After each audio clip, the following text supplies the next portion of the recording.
కాదు. ఇంత గొప్ప ప్రదేశంలో పుట్టి కర్మాచరణం చెయ్యడానికి ఆచారకాండ పాటించడానికి కావలసినటువంటి యోగ్యతని పొంది కూడా ఏ విధమైనటువంటి కర్మాచరణము చెయ్యకుండా తిరియక్కుగా వెళ్ళిపోగలడు. తిరియక్కంటే భూమికి అడ్డంగా పుట్టి అడ్డంగా పెరుగుతుంది, అంటే వెన్నుపాము అడ్డంగా ఉంటుంది.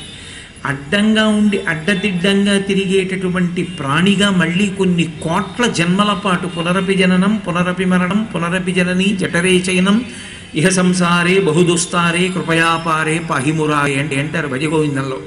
అలా కొన్ని కోట్ల జన్మల పాటు తిరియక్కుగా వెళ్ళిపోగలడు. ఇక్కడ వచ్చినటువంటి వాడెవరున్నాడో మనుష్యునిగా పుట్టడం అంత గొప్ప విషయం. ఇది ఏ ఇతర ప్రాణికి లేనటువంటి ప్రత్యేక అధికారం, ఒక్క మనుష్యునకు మాత్రమే. ఆ మనుష్యుడు కూడా అన్ని చోట్ల పుట్టినటువంటి వాళ్ళు యజ్ఞయాగాది క్రతువులు చెయ్యడానికి వీల్లేదు. ఆ భూములు యజ్ఞయాగాది క్రతువులు చెయ్యడానికి యోగ్యములు కావు. అటువంటి యజ్ఞయాగాది క్రతువులు చెయ్యడం కానీ, ఆచారకాండ పాటించడం కానీ, ధర్మానుష్ఠానం చెయ్యడం కానీ, పరమేశ్వరుణ్ణి చేరుకోవడం కానీ సంభవమవడానికి యోగ్యమైనటువంటి ప్రదేశము ఒక్క భరతఖండమే.